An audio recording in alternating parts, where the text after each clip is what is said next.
जनवरी को अयोध्या में रामलला विराजमान होने वाले हैं और प्रत्येक हिंदुओं को आस है उस पल का जिसका वो वर्षों से इंतजार कर रहे थे और शायद 500 साल की जो लड़ाई है धर्म की और एक आस्था की वो पूरी होने वाली है। इस वक्त मौजूद हम जेवर विधानसभा में और आप हमारे पीछे देख सकते हैं सभी के हाथों में यहाँ आपको तस्वीर दिखाई दे रही होगी राम मंदिर की और वितरण कर रहे हैं सभी के पास। इसमें क्या संदेश दे रहे हैं आप? हम ये संदेश देना चाहते हैं आने वाली 22 तारीख को कम से कम ज़्यादा नहीं तो 5 दिए अपने घर में जलाएं और एक बार फिर से दिवाली बनाएं।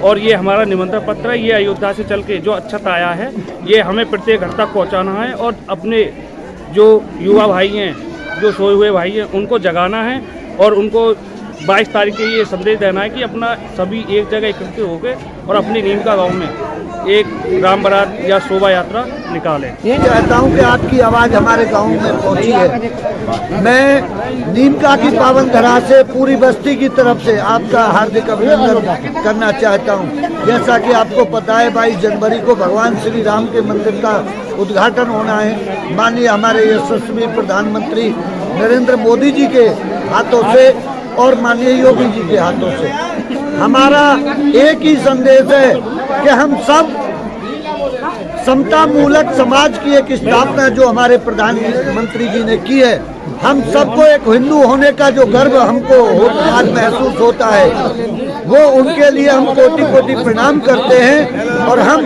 आने वाली 22 तारीख को इस नीम का बस्ती में एक ऐसी अलग जगाएंगे और एक ऐसी भव्य शोभा यात्रा भी निकालेंगे और अपने मंदिरों को भी सजाएंगे।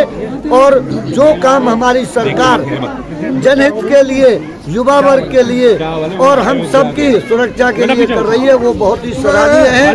क्षेत्र के विधायक माननीय ठाकुर धीरेन्द्र सिंह जी दिन रात लोगों की सेवा में तत्पर रहते हैं। नौजवानों को 3 साल की उत्तर प्रदेश पुलिस की भर्ती में छूट दिलाकर एक बहुत बड़ा कार्य उन्होंने किया है। और हम चाहते हैं आने वाले समय में हमारे उत्तर प्रदेश की इस विधानसभा का सौभाग्य जो हम लोग महसूस करते हैं जब हमारे विधायक जी बोलते हैं कि हमारा विधायक आने वाले समय में हमारे देश की उस संसद का हिस्सा बने। क्षेत्र की जनता की यही पुकार है। भारत माता की जय, भारत माता की जय। राम मंदिर की बात कही, राम राज्य की बात कही है।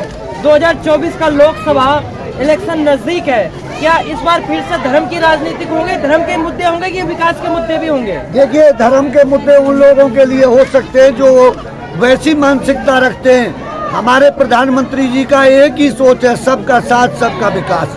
उसी ही मुद्दे पर काम हो रहा है, चाहे वो मुस्लिम हो, सिख हो, ईसाई हो, कोई भी हो, सबको समानता का एक जो कार्य कर रहे हैं हमारे प्रधानमंत्री जी, सभी के लिए काम कर रहे हैं। अगर प्रधानमंत्री आवास योजना मिलती है तो किसी जाति को देखकर नहीं मिलती, उज्ज्वला योजना का लाभ मिलता है तो किसी जाति को देखकर नहीं मिलता।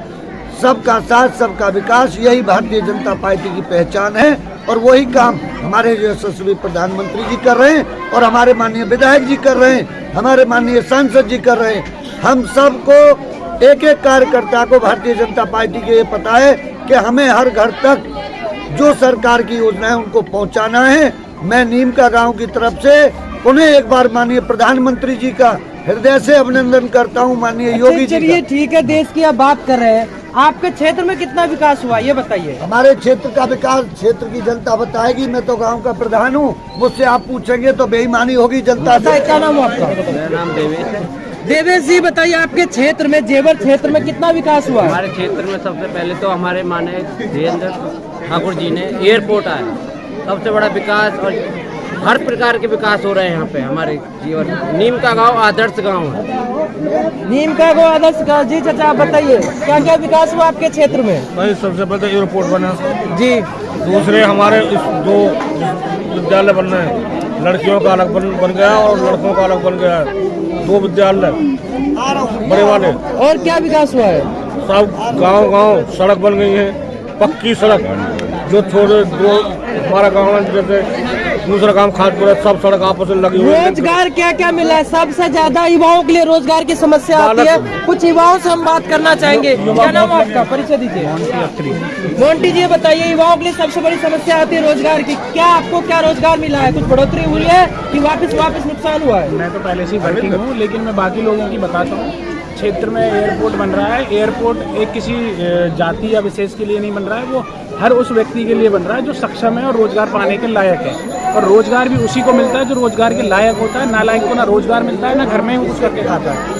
ठीक है, तो रोजगार हर उस व्यक्ति के लिए हमारे क्षेत्र में है। हमारे बहुत ही पास में ग्रेटर नोएडा है। ग्रेटर नोएडा में यूनिवर्सिटी हैं, कॉलेजेस हैं, वहाँ पे रोजगार है। फैक्ट्रीज हैं, ओप्पो है, वीवो है, काफ़ी सारी कंपनीज हैं, वहाँ पे भी रोजगार है ग्रेटर नोएडा में। और एयरपोर्ट पे भी रोजगार है। यूनिवर्सिटी का काम स्टार्ट होने जा रहा है। तो ये क्या पिछले 70 साल में नहीं हुआ था कि अभी हाल फिलहाल में हो गया जो आप गिनवा रहे हैं? हाँ, ये हाल फिलहाल में है। एयरपोर्ट हाल फिलहाल में बना है, बीजेपी की गवर्नमेंट आने के बाद पहले बना है। मतलब बीजेपी गवर्नमेंट आने के बाद बना है एयरपोर्ट। एयरपोर्ट उससे पहले सिर्फ राजनीतिक मुद्दा ही हुआ करता था कि हम आएंगे तो एयरपोर्ट बनाएंगे, हम आएंगे तो ये करेंगे, हम आएंगे तो वो करेंगे। ठीक है, तो विकास जो हुआ है, मेन जो विकास है वो हमारे क्षेत्र को तो बीजेपी नहीं दिया है।